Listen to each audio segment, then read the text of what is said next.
Dilsukh Nagar Konark theatre మాత్రం power star Pawan Kalyan గాని ఏం లేదన్నా 1000 కోట్లు గ్యారంటీ. సినిమా ఎట్లా ఏముంటా అంత ఇట్టే. సుజిత్ ఇబ్బంది ఏం లేదు. సుజిత్ తమన్నారు కదా, ఇప్పుడు అఖండ అంతా మ్యూజిక్ అంతా కొట్టిన తెలుసు మీకు. ఈ మూవీలో మ్యూజిక్ కానీ బ్యాక్గ్రౌండ్ స్కోర్ కానీ ఎలా ఉంటుంది అనుకుంటారు మీరు?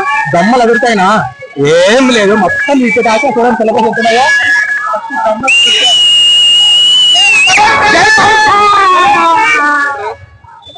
సినిమా మాత్రం ఎక్స్పెక్టేషన్ చాలా హైలైట్ ఉన్నాయన్న. ఎందుకంటే ట్రైలర్ చూసి ఒక్కొక్కరికి అంటే చాలా గుడ్ బాంబ్స్ ఉన్నాయి. ప్రతి ఒక్కరికి నేను అంటే మీడియాకి చెప్తున్నా, నేను ప్రతి ఒక్క పవన్ కళ్యాణ్ థియేటర్ కి వెళ్లే ముందు ఒక డాక్టర్ పెట్టుకొని చూసుకోవాలి. ఎందుకంటే వానికి ఎంత బీపీ చెక్ చేసుకుంటే ఇప్పుడు తక్కువ ఉంటది, లోపలికి వెళ్ళి మళ్ళీ బయటకు వచ్చినాక బీపీ మొత్తం హైప్ ఉంటది. ఓజీ అనే ఫిల్మ్ ఆయన సుజిత్ ప్రతి ఒక్క బ్లడ్ సెల్ లో మొత్తం నింపేసి పెట్టిండు. సో సినిమా మాత్రం చాలా హైప్ లో ఉంటదని చెప్పి ఎక్స్పెక్టేషన్ చాలా ఎక్కువనే ఉంది. ఇప్పుడు సుజిత్ తమన్నారు కదా, మ్యూజిక్ కానీ డైరెక్షన్ ఎలా ఉంటుంది అనుకుంటున్నారు మీరు? అసలు అది ఊహకు అందదు, ఇంకా అంతే. అది ఎక్స్పెక్టేషన్ చాలా హై లెవెల్ లో ఉన్నాయి. బాక్స్ మొత్తం బాక్స్ ఆఫీస్ బద్దలు అయిపోతాయి. స్పీకర్స్ ఎంత కలెక్ట్ చేస్తున్నారు అనుకుంటున్నారు? ఎన్ని కోట్లు వస్తాయి అనుకుంటున్నారు? అసలు ఇంకా ప్రీవియస్ ఇంకా 12 లేదు, ఇప్పటికే 100 crores అని చెప్పి మన టాక్ ఉంది. ట్విట్టర్ లో బాగా పోస్ట్ చేస్తున్నారు. అంటే బాగా పవర్ఫుల్ అవుతుంది కదా, పాపులర్ అవుతుంది. ఒకే మాటలో చెప్పాలంటే పవర్ స్టార్ గురించి ఏం చెప్పగలరు మీరు? పవర్ స్టార్ ఆయన ఒక థండర్ స్టార్మ్ పిడుగు, అంతేగా. థియేటర్ లో ఇప్పుడు ఒక పిడుగు పడుతుంది. ఆయన పవర్ స్టార్ కాదు, ఒక పిడుగు వస్తుంది. ఇక దాన్ని బట్టి పవన్ కళ్యాణ్ ఫ్యాన్స్ రియాక్షన్ ఎట్లుంటుందో చూడాలి ఇక లోపల. Thank you. బాగానే ఉంటదండి.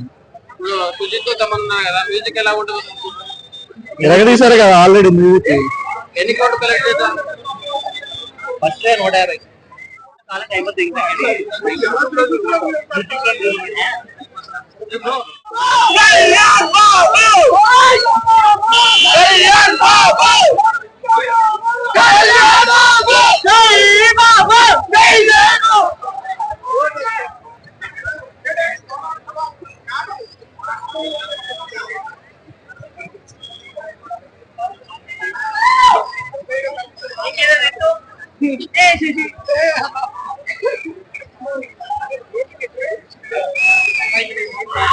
Thank you, Rajesh.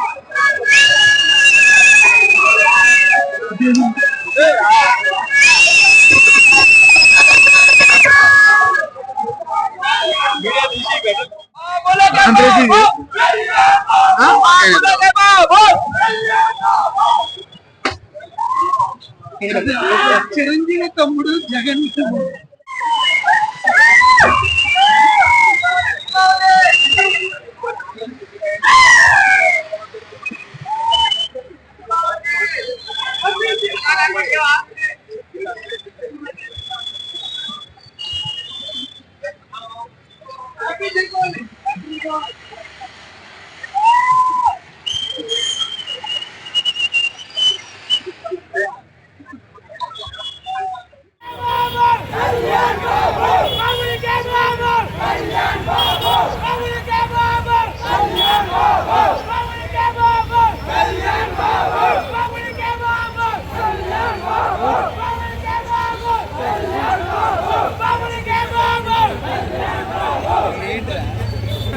right.